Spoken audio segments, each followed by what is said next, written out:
Hello and welcome to Shades of Murder. I am your host, Alita. In this podcast, I will share with you tales of true crime from around the world and throughout history. In each episode, I delve deep into each case, discussing its many layers. This is a special warning that this episode contains very graphic details of the murders that took place and some extremely obscene and disturbing acts that were committed by the perpetrator. It is not designed for children to listen to. Please be cautious when and where you do. There is one last part to this story, and before it comes to a close, it only becomes more horrifying and extremely disturbing. This is your warning. Around 5 a.m. on Saturday, the 21st of April, Edmund Kemper arose from bed, knowing that his mother had at last fallen into a deep sleep. He retrieved a ball-peen hammer from one of the kitchen cabinets and grabbed the pocket knife from his bedroom, the same knife he had used to kill Mary Ann. Edmund Kemper then entered his mother's bedroom. He loomed over her, watching her, asleep, for a long time. Then he raised the hammer high above his head and slammed it down with all of his might onto her head. He stood back and watched and listened to the gushing of blood that filled her lungs and spouted through her nose and ears. Edmund Kemper had decided that what had been best for the other girls would also be best for his mother. He gingerly lifted his mother's head, sliced her throat with a knife, and dug out her larynx so he could no longer hear her voice. Edmund attempted to shove it down the garbage disposal, but it kept jumping back out, as if his mother's voice was taunting him, refusing to die. Then he returned to her bedroom and removed her head. Edmund felt waves of nausea come over him as he hacked into her head, until at last it popped off. That was always his favorite part of decapitation. The last final sound the head made when it was disconnected from the body. Lifting her head now to meet his face, he screamed at his mother and placed her head upon the mantel. He swore that somehow he could still hear her voice. His mother's face stared back at him, looking at him with the same disgust and disappointment in her eyes as he had experienced his entire life. Oh, how he hated her. Her loud, abrasive voice, always putting him down, telling him he was bad and worthless like his father. Even after cutting off her head, Edmund Kemper could still hear her voice inside his own. His rage continued to escalate as she stared at him, revolted by his behavior. Edmund Kemper punched his mother in the face until blood splattered on the walls. He then walked into his bedroom, snagged one of the darts off of his board, returned to the mantel, and threw it at her head. Then Edmund returned to his mother's bedroom. He pulled off her clothes and his own and proceeded to have oral and vaginal sex with her headless body. Once he was done, he placed her body inside the closet. He wiped down the blood-spattered walls and blood-soaked carpet with towels and rags the best he could do, but being in the room was just too much for him to handle. Edmund Kemper had to get out of there, so he loaded up some of his guns in his car and left for parts unknown. As he drove toward 41st Avenue in Capitola, by chance or fate, he crossed paths with a friend of his. They hung out and had some drinks for about an hour. This was exactly what Edmund had needed to find some composure again. He felt like he was going to snap and murder someone else, so he was grateful that he had run into his old friend McFadden when he did. Then Edmund Kemper began to focus on what feasible lie he could come up with. Give people the idea that his mom had just left town for a while with one of his girlfriends or something. Oh, yes. Sally Hallett was the perfect choice. Edmund Kemper called Mrs. Sally Hallett around 5 p.m., suggesting that she come over to have dinner with himself and his mom, whom he had a surprise for. Sally Hallett agreed and said she would be there around 7:30. Then 7:30 o'clock passed and Edmund grew worrisome. His anxiety increased as he waited for her arrival. He had placed some of his trophies around the living room, not for display, but to use on Mrs. Hallett if necessary. His rifle was also placed in the hallway for easy access. When her car finally pulled up at 8 p.m., Edmund decided that it was best to make the attack quick. Mrs. Hallett came inside the apartment and sat down on the couch, looking up at Edmund, whom she called Guy, and said, "My goodness, I am dead." Edmund took this as his sign for him to attack her now. First, he punched her in her midsection, causing her to gasp for breath. Mrs. Sally Hallett asked Guy to please stop. He went from behind her and placed her in a stranglehold in his massive right arm. As his hold on her neck grew tighter and tighter, all he could hear were grunting sounds coming from her. This excited him beyond belief, and he came as she squirmed up against his body, desperately trying to fight for her life. When Edmund saw that her face had turned a blackish blue, he dropped Mrs. Hallett's body to the floor. Grabbing the plastic bag he had used on Cynthia's shawl, he placed it over Mrs. Hallett's head. With the nylon rope left over from Mary Ann's duffel bag and the shawl Iko Koo had worn, he made a loop around Mrs. Hallett's neck, tying the pieces together. Edmund Kemper then dragged her body to his bedroom, took off her clothes, and laid her in his bed. He sexually attacked her with a bag on her head. Satisfied and much more relaxed now, Edmund went to his mother's bed and slept for the night. The next morning he gathered all the money and credit cards from both his mother and Mrs. Hallett. He hid both his and his mother's vehicles somewhere obscure in their neighborhood. Loading Mrs. Sally Hallett's car with all of his guns and ammo, Edmund then took off for Reno, Nevada. He drove through Nevada and Utah as fast as possible, only stopping for gas and a quick burger, using his mother's card. When he arrived in Cimarron, Colorado, he almost lost it when an officer pulled him over for speeding. Edmund was faced with two options. Either he would be arrested, or he could mail a $25 fine while the officer watched, which he happily obliged. But his restlessness and anxiety continued to grow as he drove further into Colorado. When he was 50 miles outside of Pueblo, he decided it was all over, and he made his first call to the Santa Cruz police station. On April 24th, 1973, in the early morning hours, a call came into the Santa Cruz police station from a man who demanded to speak to Lieutenant Scher.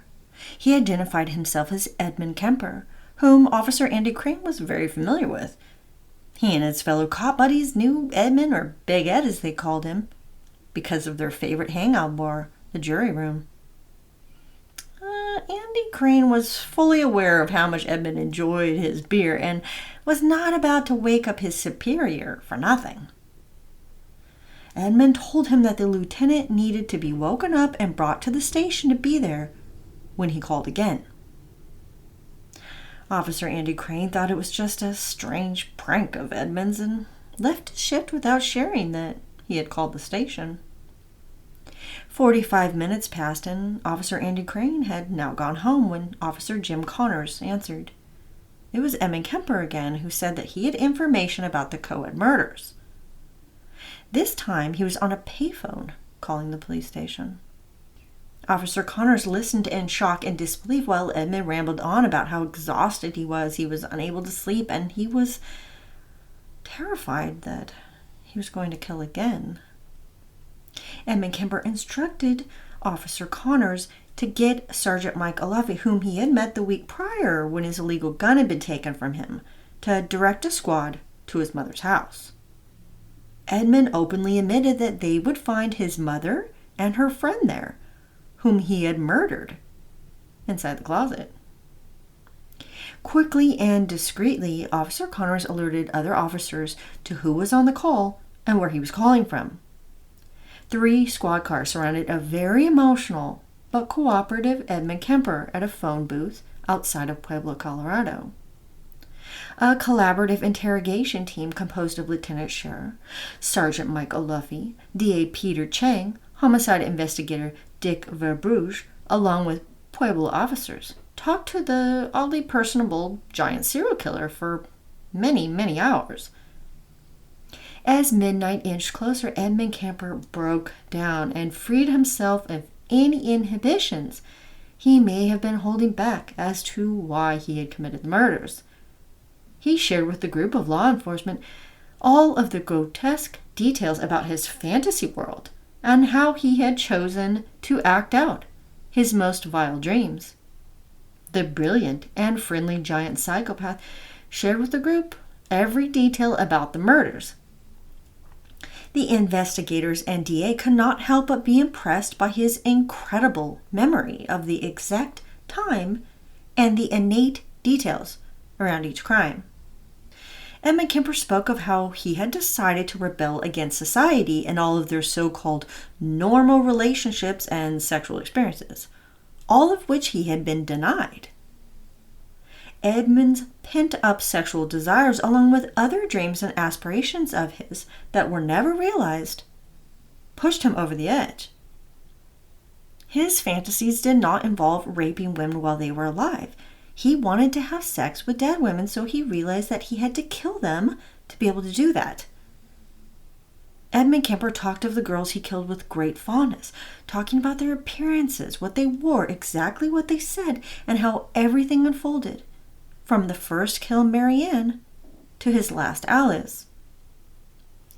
To Edmund, Marianne held a special place inside his sexual fantasy world, unlike any of the others had. She was beautiful, wealthy, and feisty. But he was also angry with how she tried to take back control and fight him, which she had done very hard. Edmund Kemper was also very upset that Ikuku, whom no one was aware of before now had been a victim of homicide, was just too young and not of the same upper-class breeding as his other victims had been.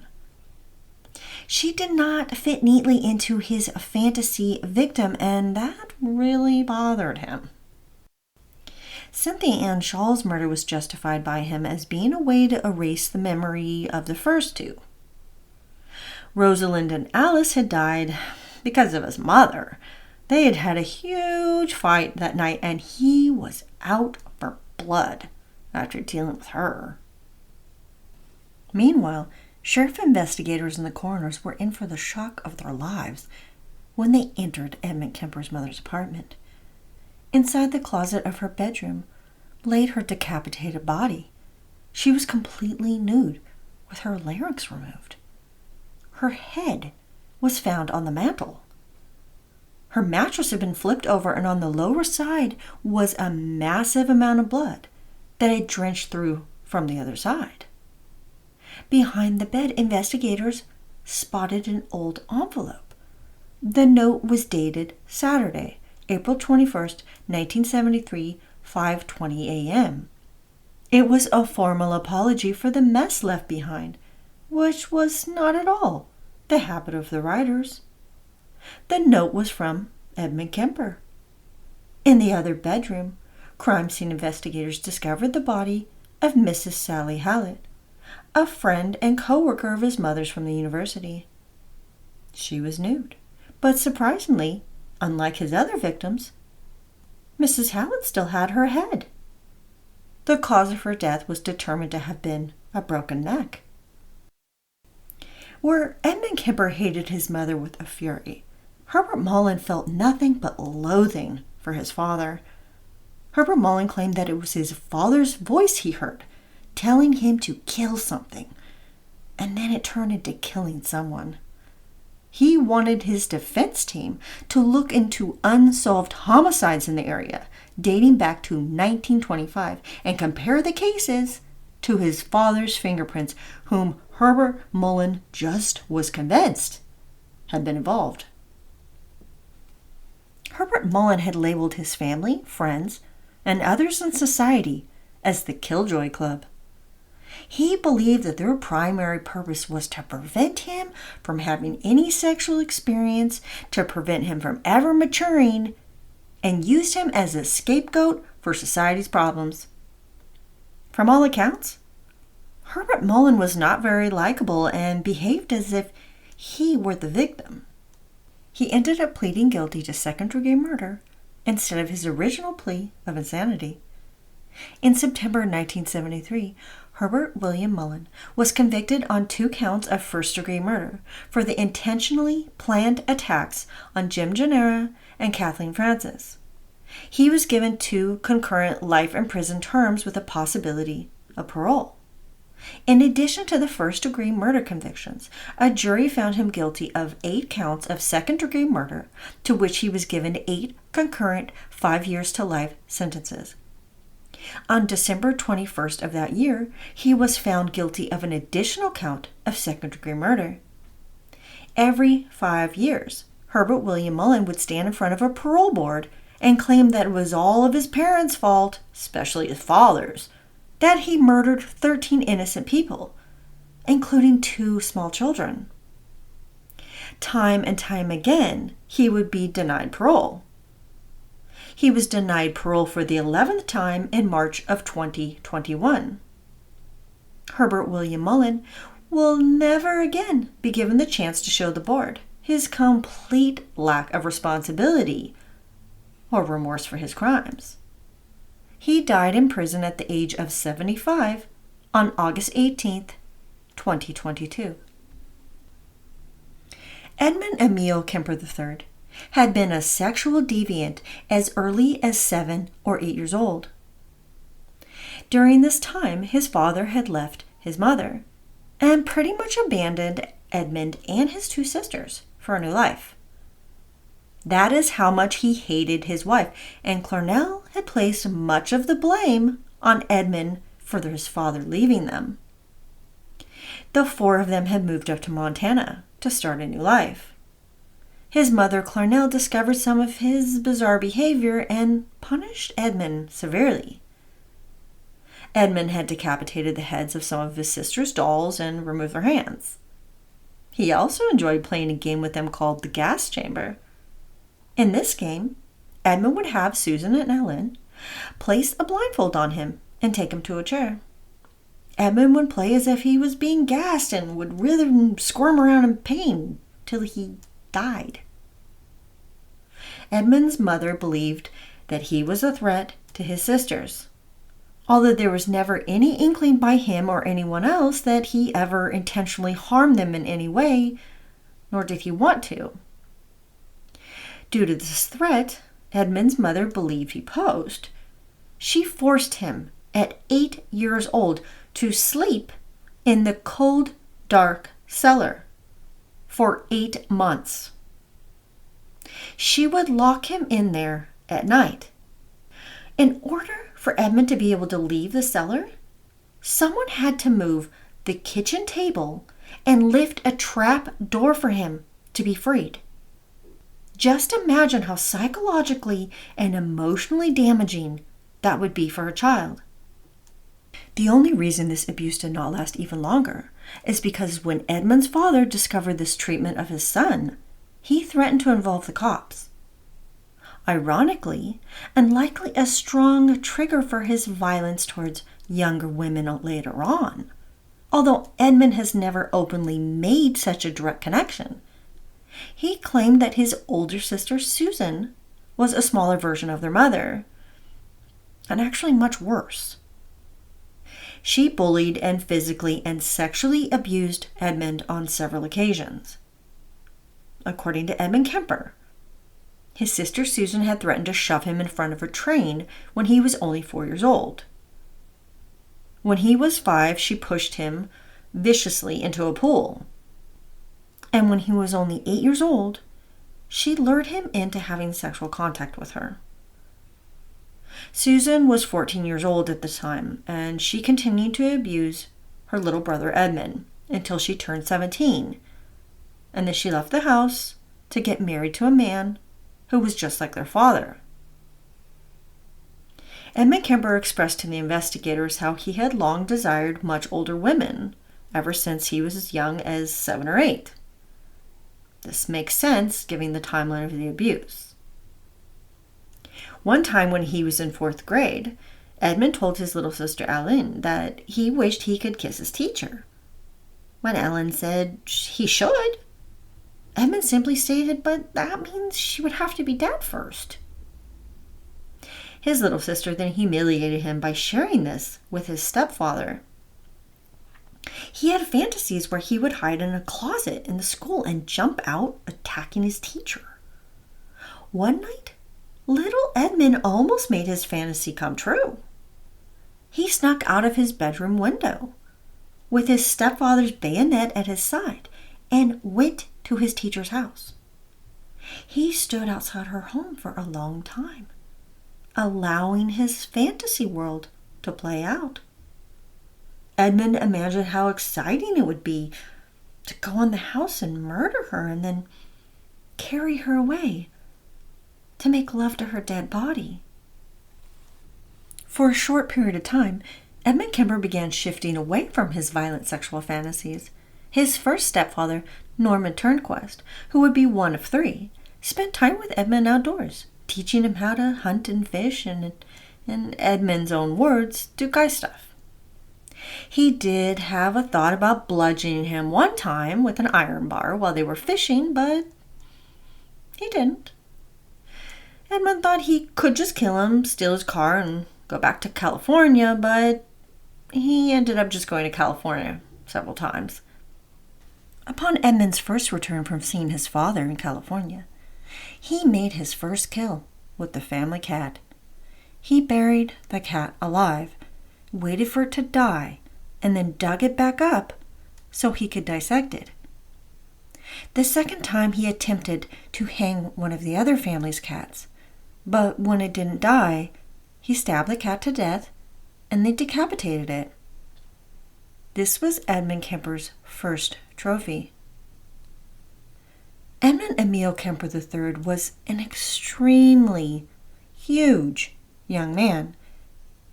At only 14 years old, he was 6'4".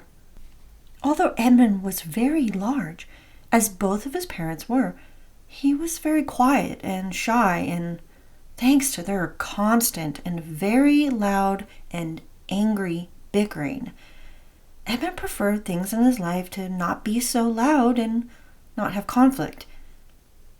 He talked about how his mother had driven all the men away, including his father and several stepfathers, because she was just too powerful. She dominated over them in every way and would attack them verbally, even insulting their manhood. Edmund Kemper desperately missed his father and wanted so badly to have him in his life. He ran away at 15 years old to Van Nuys, California, where his father lived with his new family, a German woman and her son. Edmund was so happy to finally be with his dad again. He stayed with them for 2 months before he had to go back to Montana. A month later, Edmund fled back there again. This time he felt very welcome to stay. He was there for a month, but everything suddenly changed, and he was sent to live with his grandparents in North Fork. Edmund knew it was his father's new wife who was behind all of this, his being forced to live there. Edmund was miserable living with his grandparents. He felt tricked and betrayed by his father for being sent to live with his grandparents, and his grandmother was just a nasty, even worse reminder of his mother. His violent fantasies began to resurface, and this time, his grandmother became the main target. I don't think he had any sexual fantasies about her, but he wanted to murder her. One time, as she sat painting outside, he pointed his rifle at the back of her head and imagined her head exploding. But his grandfather was nearby, and he didn't want to take any chances. 3 months after he arrived, Edmund's father received a call from his mother one night. She had been drinking heavily and was rambling on about how weird their son Guy was, that he was taking a real chance of his son being there, and that she would not be surprised if he ended up killing the grandparents. Edmund was allowed to go back to Montana to live with his mother and sisters for a few months, but then she just sent him back to his father's parents. Then in August 1964, only 15 days after his mother had sent him back to his grandparents, the rage inside 15-year-old Edmund Kemper boiled over. 10 months after he had arrived, when his grandfather was at the store one day, he drew a bead on his grandmother's back and shot her with his rifle. He then grabbed a butcher knife and stabbed her. When his grandfather returned, he shot and stabbed him too. Edmund Emil Kemper III would be found legally insane and sent to a Atascadero State Hospital for the criminally insane. He didn't even fully understand the depths of hatred mixed in with this strong familial love he held for his mother until he was there. His grandmother had treated him even worse than his mother did, so it made sense to him why he wanted to kill her. While he was there, he was a model patient. The staff and doctors grew so fond of this young, intelligent, giant boy that he was given responsibilities over part of the psychiatric section and had other people working under him. His father never visited him once while he was at the hospital. He wrote him a couple of times, but he couldn't help but dwell upon how his son had been dropped on his head as a child more than once. 18 months after Edmund was released, he dropped down on his father to see him. He was not welcome inside the house because his stepmother was frightened of him. But he and his dad went out for a whole night of drinking and eating, as much as 2 giant men could handle. According to Edmund, his father forgave him for killing his parents, and Edmund forgave him for his being treated as pretty much disposable. There is no record of whether or not he and his father continued to stay in touch after that night, but the beginning of his murderous rampage across Santa Cruz County would begin 6 months later. When you read about which, for the most part, were wildly different modus operandi and the victim profiles of these 2 serial killers, it almost seems laughable that homicide detectives would consider this to be the same perpetrator. However, to understand how their stories unfolded, it is critical to remember that this is before our present-day understanding of serial killers, what a modus operandi entails, and the potential red flags or early onset warning signs of such a violent serial offender. One could say that the crimes committed by Edmund Emil Kemper III were the catalyst for everything involving criminal profiling and the establishment of the term serial killer. Technically, Robert Ressler, a former FBI special agent and one of the founding fathers of the Behavioral Science Unit, is the individual who allegedly was the first person to use the term serial homicide during a lecture in England in 1974. However, the intimate and revealing interviews conducted by Agent John Douglas with Edmund Kemper in 1973 no doubt sparked this direction of such a label. Before this time, earlier notorious serial killers like John Wayne Gacy and Ed Gein were referred to as mass murderers. As we now know, there is a huge distinction between these 2 types of multiple offenders. Mass murderers, also known as spree killers, describes an individual who kills multiple people within a small window of time, and it's usually a triggered event. The victims are usually people they feel have done them wrong in some way, or represent something they are against. Serial killers, on the other hand, are more calculated with their murders. They tend to follow a unique set of patterns and have a specific modus operandi. That is their technique, approach, and style to killing. These murders usually happen over months or even years and usually target strangers, although female serial killers are often the opposite in their selected victims. From the very beginning, not only was Edmund Kemper a model prisoner, but he assisted the FBI in helping understand the minds and motivations of serial killers. What most of us true crime fans know as the big 3 signs of being a serial killer, including arson, animal cruelty, and wetting the bed, were discovered by the interviews with Edmund Kemper. These would eventually be labeled the McDonald Triad. If there is a presence of any 2 of these 3 factors, there is a strong inclination that the individual has violent tendencies, in particular becoming a serial offender. Before the information given to him by Edmund Emil Kemper III regarding extreme violence shown towards animals, the FBI's criminal profilers and investigators had only perceived bedwetting and setting fires as strong indicators of being a serial killer. Former FBI agent John Douglas has been recorded as referring to Edmund Kemper as extremely likable, personable, and one of the most intelligent prisoners he has ever met.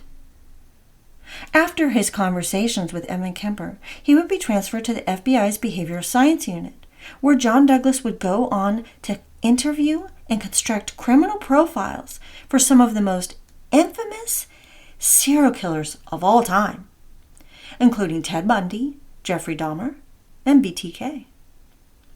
Agent John Douglas's work with dozens of serial killers led to the creation of a questionnaire that is 57 pages long, which is still used by FBI agents today to help craft criminal profiles for serial offenders. Regarding Herbert William Mullin and his psychological profile, all records, including his official mental health diagnosis, indicated that he was a severe, paranoid schizophrenic with a grandiose self-image. What additional evidence does a mental hospital need to prove to law enforcement, the courts, and his family that this sick young man should have remained in mental health care? I don't know the extent of his diagnosis as to what his parents were made aware of, but it seems to me like everyone failed Herbert Mullin and, by extension, the loved ones of the 13 victims his sickness took. I don't believe he was pure evil. There were no signs of cruelty, twistedness, or anything suspicious when he was young. He was voted most likely to succeed, not because he was manipulative, but because he genuinely had it all together. That is until he indulged in way too many hallucinogenic drugs. This is not judgment, and there has been research conducted in recent years that shows that such mind-altering drugs can be of legitimate benefit, but that is when it is used in small and carefully monitored amounts. During the prime of his youth, when his brain and cognitive development were still in the process of forming, Herbert Mullin dosed hundreds of times on LSD, a chemically constructed hallucinogenic drug. I mean, is it really all that surprising that his brain would become severely altered and his beliefs, and thus his actions, be so disconnected from what others deem to be reality? There is no indication or evidence that he enjoyed killing, but in his mind, he saw it as a necessary evil to prevent greater harm to society. He was a classic missionary killer, a serial killer whose sole purpose is to fulfill the mission. Edmund Emil Kemper III was and is by all means a lust killer, a demented and disturbed sexual fetishist. It was revealed in his extensive interviews with psychiatrists that not only did he mutilate most of his victims, but he took posed photographs with their bodies, which he kept as trophies. He hesitated to admit it, but several weeks into his sessions, he confessed to partaking in cannibalism with his 2 favorite girls. Edmund, allegedly, had shaved off pieces of both Marianne and Aiko's legs, dried them in the freezer, and cooked them inside a macaroni casserole. In his words, he wanted to possess them completely. And so they would always remain with him. He consumed a piece of them. despite all of his horrifying, disgusting, and just incomprehensible acts, Edmund Kemper did not fit into the traditional parameters of a lust killer. They are known for often acting out in cruel and torturous ways towards their victims while they are still alive. Edmund Kemper also held this strange degree of respect for the girls when they were alive and never tried to sexually assault them or even touch them in any inappropriate way. Edmund Kemper apologized to Mary Ann Pesch when he accidentally brushed his hand against one of her breasts when he was struggling to place a plastic bag over her head. His set of rules that he executed while playing what he called his little game with the girls did not include molesting or sexually touching them in any way. Edmund Kemper, in his own twisted way, had a moral compass when it came to his behavior toward the girls before they were dead. Although he admitted to getting a thrill by decapitating and cutting up the bodies initially, when he thought about it afterwards, it brought him down emotionally, even making him feel depressed. Edmund Kemper also shared how it really upset him to think of how his victims' families felt, especially once they knew what had happened to their daughters and sisters. With each murder he completed, Edmund Kemper moved the body or its remains closer to the vicinity of his mother's home. He laughed when he told investigators how he had buried Aiko Ku's torso behind one of his friend's houses. With each murder, he became, in his own words, sicker and sicker, which increased the chances of his getting captured. Edmund Emil Kemper III saved countless young women's lives when he turned himself in because he realized he would never stop killing. Over only a few years, he had picked up 110 girls who were hitchhiking. But most of them did not fit his strict criteria of being society's finest, or he had a higher chance of getting caught at the time. Everything was so simple for him when he followed the plan and abided by his rules. He could have gone on killing forever without being captured. Was he sick and depraved? Absolutely, but was he pure evil? I argue that he was not, and that if others in his life and the mental health care system, along with the juvenile system, had done their job and cared more, perhaps none of these young women would have been killed. Were his acts evil? Of course, but there is a part of me that believes it could have been stopped. His mother was an abusive nightmare. His father was completely absent from his life.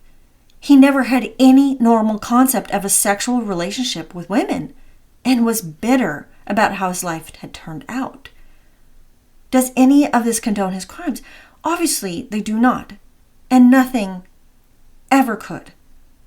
But understanding his life experiences and how society failed him and the community by not getting him proper help for his psychological problems early on is critical to his story.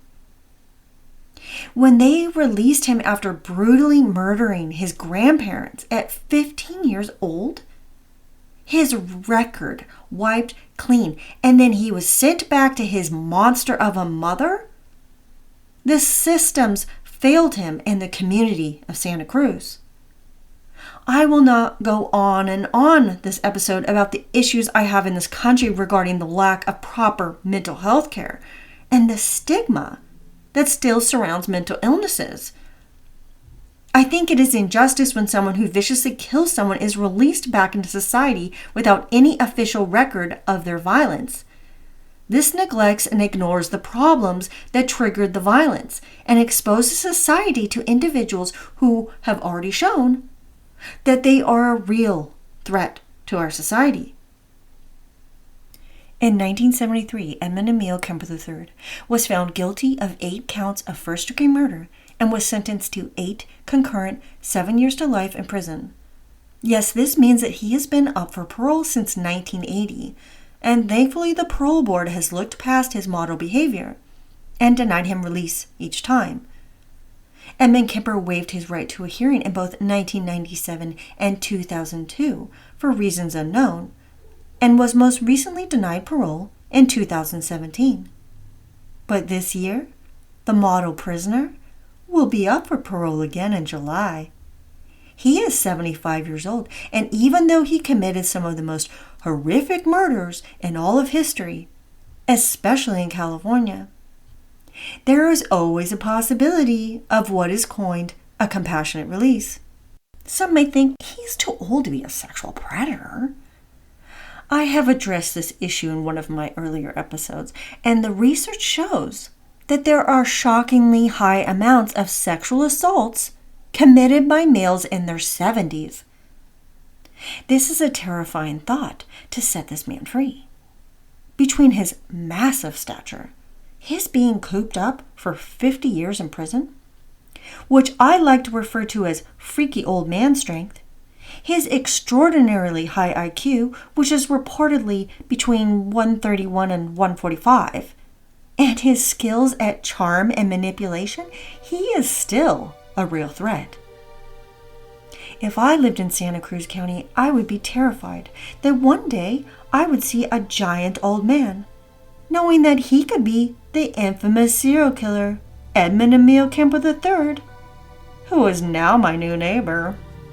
What are your thoughts on these two serial killers of Santa Cruz County? Do you think that the system and the people in their lives failed them? Is there anything that could have been done to prevent these brutal, vicious murders? Thank you so much for listening to part 3 of A Tale of Two Serial Killers. I hope you've enjoyed hearing about this horrific piece of criminal history in Santa Cruz, California, as much as I have enjoyed telling it to you. If you enjoy the show, and you have not already, please remember to follow and subscribe, share with other like-minded individuals who you believe will enjoy the show, and consider leaving a rating and review. I appreciate all of you more than you could possibly know. Thank you so much for your support. Until next time, stay safe and watch out for shades of murder happening in the streets next door, and especially inside your own home. Shades of Murder is created, researched, written, and edited by Alita. Music courtesy of Pixabay by Ashot Danielian.